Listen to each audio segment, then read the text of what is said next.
गणेशाय नमः. सार्थ श्री ज्ञानेश्वरी. माऊलींच्या चरणी माझे साष्टांग दंडवत. वाचावी ज्ञानेश्वरी, डोळा पहावी पंढरी. ज्ञान होय अज्ञानाशी, ऐसा वर या टीकेशी. ज्ञान होय मोढा, अति मूर्ख त्या दगडा. वाचील जो कोणी, जना त्यासी लोटांगणी. अध्याय 6 आत्मसंयम योग. क्रमशः वाचन भाग 9.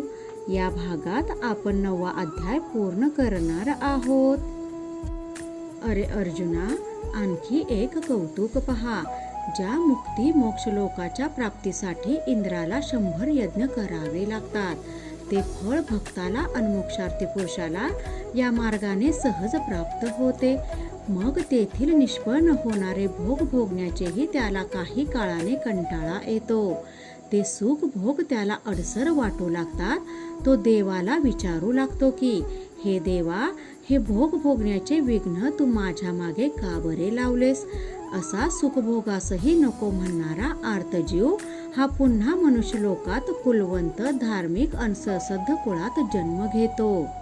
सर्व धर्माचे वस्तीस्थान आणि वैभव लक्ष्मी रूपी कुलक्षेत्रात भातगोट्याच्या रोपाप्रमाणे तो उत्तम प्रकारे वाढू लागतो.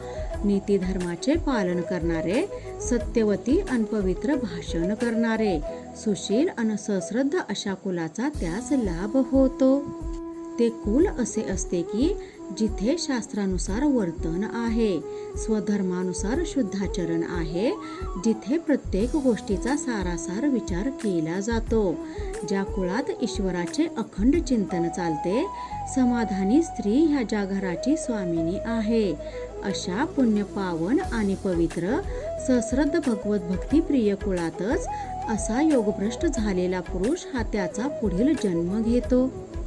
जे ज्ञानाग्नीत नित्य हवन करतात, जे ब्रह्मनिष्ठ आहेत, ज्यांना अध्यात्म आणि भक्ती मार्गात विशेष रस आहे, जे ब्रह्मसुखरूपी शेताचे मिरासदार आहेत, जे एकमेव द्वितीय या सिद्धांतांच्या सिंहासनावर विसावलेले असून जे त्रिभुवनाचे राज्य करतात, ज्यांच्या संतोषरूपी वनात स्वानंद कोकिळेचे मंजूळ गायन चालू आहे, जे विवेक विचार वृक्षांच्या तळी अखंड निवास करून ब्रह्मप्राप्तीची फळे चाखतात, अशा योगीजनांच्या श्रेष्ठ कुळातच हा योगभ्रष्ट पुरुष परत जन्मास येतो. अशा योगभ्रष्टाला बालपणीच त्याच्या गतजन्मीच्या अभ्यासामुळे सर्वज्ञता प्राप्त होते. याप्रमाणे सूर्योदयापूर्वीच प्रभा फाकत जाते, तसे याचे आत्मज्ञान हे बालपणापासूनच दिसू लागते. असा हा मूळचाच तयार झालेला पुरुष हा जणू वयात येण्यापूर्वीच त्याला सर्वज्ञता ही बाल असतानाच माळ घालते. अशा पुरुषाच्या गतजन्मीच्या अभ्यासामुळेच त्याला या जन्मात सर्व ज्ञात असते. त्याची बुद्धी स्थिरावलेली असते, तर त्याच्या मुखातून योग्य अशी शास्त्र, न्याय, नीती वचनेच बाहेर पडत असतात. अर्जुना, अरे या प्रकारे आपल्याला उत्तम कुळात जन्म मिळावा म्हणून जे स्वर्गलोकीचे देवही यज्ञयागाधिक कर्मे करीत असतात. देवांनी स्वतः ज्या मृत्यूलोकाचे वर्णन करावे, त्यांची स्तुती करावी. त्या मृत्यूलोकातील उत्तम कुळात अशा योगभ्रष्ट पुरुषाला मात्र सहज सुलभ नवा जन्म प्राप्त होतो. दुसरी गोष्ट अशी की या योगी पुरुषाच्या बाबतीत अशी घडत असते की पूर्वजन्मात त्याचा अंत ज्यावेळी झालेला असतो, तोवरची त्या अभ्यासाने मिळालेली सद्बुद्धी त्याला या नव्या जन्मात पुन्हा प्राप्त होते. त्यामुळे आधीच भाग्यवान, पायाळू आणि दिव्य दृष्टी प्राप्त झालेल्या माणसाला जसे भूमीतले लपलेले धन दिसते, त्याप्रमाणे जे ज्ञान गुरुमुखातून लाभल्याशिवाय मिळत नाही, असे गुह्यतम ज्ञान अशा भाग्यवंत योगभ्रष्टास या जन्मी सहज प्राप्त होते. त्याच्या बुद्धीस या गोष्टी अनायसेच ज्ञात होतात. अशा पुरुषाची इंद्रिये ही पूर्णपणे मनाच्या अधीन असतात. त्याचे मन प्राणवायूत ऐक्य पावते. त्याचा प्राणवायू अल्प साधनेने चिद आकाशात मिळतो. आता या अशा योग गोष्टी त्याला सहज कशा मिळतात म्हणून विचारशील तर त्याचे उत्तर एकच की त्याचा गतजन्मीचा झालेला अभ्यास, तोच त्याला या जन्मात हे लाभ घडवून देतो. अरे इतकेच नाही तर समाधीचे परमसुख हे स्वतः या योगभ्रष्टास या जन्मात शोधत येते. असा योगी म्हणजे जगताचा प्रारंभ घडविणारी जी रंभा अर्थात देवी पार्वती, तिचा गौरव करणारा हा जणू योगपीठीचा शिवशंकर किंवा वैराग्याची जणू प्रगटलेली मूर्ती जणू असे भासते. हा पुरुष म्हणजे संसार प्रपंच मोजण्याचे माप किंवा अष्टांग योगाची साधना दाखविणारा मार्गदर्शक दीपच असतो जणू. असा हा योगी म्हणजे ज्याचे कठोर साधनेने ध्येय प्राप्त झाले असा सिद्ध साधक संतोषाचा जणू काय एखादा पुतळाच किंवा सकल सिद्धीच्या भांडारातले एक दिव्य रत्नच असतो. त्याला हे असे अलौकिकत्व का प्राप्त झालेले असते तर त्याने त्याच्या साधना अभ्यासाने कोट्यावधी वर्षांनी हजारो जन्माचा प्रतिबंध दूर करून आत्मसिद्धीचा किनारा गाठलेला असतो. त्या पूर्व अभ्यासानेच अनभाग्याने त्याला या जन्मी सर्व साधने सहज प्राप्त होतात. तो विवेक वैराग्य अन विचारांच्या स्थिर बैठकीवर विसावलेला असतो. त्याच्या विचारांना इतका वेग येतो की विवेक मागे पडतो अन जे विचारांच्याही पलीकडचे ते ब्रह्म तो स्वतः अनुभवत असतो. त्याच्या मनरूपी मेघ नाहीसा झालेला असतो. वाऱ्याचा चंचलपणा स्थिरावलेला असतो आणि आकाश देखील त्या मध आकाशात मुरून गेलेले असते. तो योगी ओंकाराच्या अर्धमात्रेत लीन व्हावा अशा शब्दात वर्णन न करता येणारे ते परमसुख त्याला प्राप्त झालेले असते. त्यामुळे इथे या स्वरूप स्थितीचे वर्णन करायला पुढे गेलेले शब्दच मागे फिरतात. मग इतर सर्व गतींना जी गती देते ती ब्रह्मस्थिती या निराकार स्थितीस असा योगी जाऊन पोहोचलेला असतो. त्याने आपल्या मागील अनेक जन्मामध्ये त्याच्यावरचा विषय वासनांचा मळ विक्षेपांचा केरकचरा काढून टाकलेला असतो.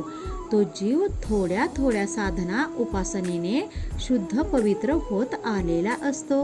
म्हणून त्याला या जन्मात लवकर ब्रह्मस्थितीची गाठ पडते. त्याचे या जन्मात तद्रुक्षेशी लग्न लागते. तो अभिन्न अशा ब्रह्मऐक्य अवस्थेला प्राप्त करता होतो. मेघ दूर झाल्यावर जसे आकाश निरभ्र होते त्याप्रमाणे या योगी पुरुषाची जिथून सकळ विश्व उत्पन्न होते व पुनरपी जिथे ते लोप पावते त्याच्याशी हा योगी एकरूप होऊन जातो. अर्जुना, विशेष म्हणजे त्याची ही साधना सुद्धा देहाच्या सहाय्यानेच पूर्ण होते.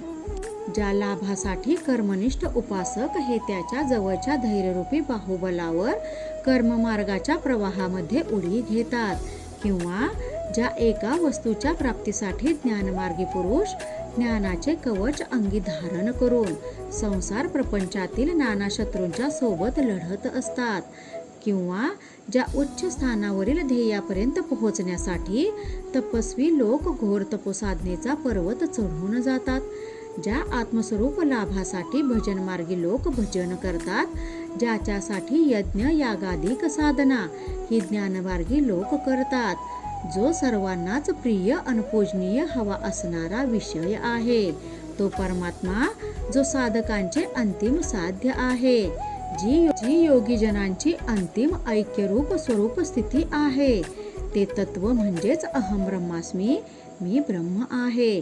या अनुभव प्रतितीस असा योगी स्वतः जाऊन पोहोचलेला असतो. म्हणून तो कर्मनिष्ठांना वंदनीय होतो, ज्ञानवंतांना जाणून घ्यावा असा वाटतो व जो जपी तपी उपासकांचा तपोनाथ ठरतो. जीव शिव ऐक्याच्या स्थानापर्यंत येण्या इतके त्याचे मनोऐक्य झाले आहे. ज्याच्या मनोवृत्ती या मार्गी वळल्या आहेत, तो जरी मानवी देह धारण करून असला तरीही तत्वरूपाने त्या परमतत्वाशीच पूर्ण जोडला गेलेला असतो. हे अर्जुना, म्हणूनच मी सुद्धा तुला वारंवार हाच सल्ला देत आहे की तू योगी हो. अरे बाबा, तुला या योग्याची योग्यता कोणत्या शब्दात सांगू? तो देवांचा देव, माझ्या सर्व सुखांचे आगर. इतकेच नाही तर असा पुरुष भक्त माझा जीव की प्राण आहे. त्याच्याच ठिकाणी मी भजन करणारा, भजनाचे माध्यम अन भजनाचे अंतिम साध्य ही त्रिपुटी ती अनुभवाने मद्रूप झालेली असते. हे सुभद्रापते, मग तो आणि मी यांच्यातील परस्पर प्रेमाचे वर्णनच करता येत नाही. भिन्नपणा दाखवायला उरत नाही, तो म्हणजे प्रत्यक्ष मीच असतो. अशा प्रकाराने जे योगी माझ्यापर्यंत येतात त्यांना कोणती उपमा देता येत नाही. पण द्यायचीच झाली तर असे म्हणता येईल की तो माझा देह अन मी त्याचा आत्मा झालेला असतो. संजय राजास म्हणतो की, हे राजन, याप्रमाणे जो भक्त चकोराचा प्रिय चंद्र आहे, जो गुणांचा महासागर आहे, जो अवघ्या त्रैलोक्याचा साम्राज्य चक्रवर्ती आहे, तो साक्षात श्रीकृष्ण परमात्मा हे बोधामृत त्या अर्जुनास सांगत आहे. त्या भगवान अर्जुनाला सुद्धा अनेक जन्मापासून ते योगशास्त्र, हे योग ऐश्वर्य, तो मार्ग, ती साधना जाणून घ्यायची आर्त इच्छा होती. हे तो यदुनाथ सुद्धा मनोमन पुरते जाणून होता. श्रीकृष्णाच्या मनात हा सहज आनंद होता की मी जे एवढे पोटतिडकीने सांगतोय ते ऐकण्यास अर्जुन सुपात्र आहे. तो एक उत्तम जिज्ञार्थी आहे. ज्ञानदेव म्हणतात की, श्रोते हो, त्याच सख्य प्रेमापोटी भगवंत आता यापुढील कथाभाग हा त्या अर्जुनास निवेदन करतील. तो बहारीचा प्रसंग पुढे येणार आहे. तिथे शांतरसाची अनुभूती अन ज्ञानबीजाचा मोठा लाभ तुम्हास नक्कीच प्राप्त होईल. कारण या ज्ञानबीजाची पेरणी करण्यासाठी सत्वगुणांचा पाऊस पडून, आध्यात्मिक तपाचे तण काढून तुम्हा चतुर श्रोत्यांच्या चित्ताचे वाफे आता त्या ज्ञानबीज रोपणास सुयोग्य झाले आहेत. तुमच्या आर्त चित्ताचा ज्ञानार्थी सोन्यासारखा वाफा मिळाल्याने श्री सद्गुरू निवृत्तीनाथांच्या मनात ही पेरणी करण्याची उत्कट इच्छा निर्माण झाली आहे. ज्ञानदेव म्हणतात की, त्या ज्ञान पेरणीसाठी सद्गुरूंनी माझ्यासारख्याची चाड्याच्या जागी निवड झाली आहे, योजना केली आहे. ज्ञानेश्वर महाराज हे पुढे मोठ्या विनम्रतेने असेही म्हणतात की, सद्गुरूंनी माझ्या मस्तकी वरदहस्त ठेवून ते ज्ञानबीज या चाड्यात घातले आहे.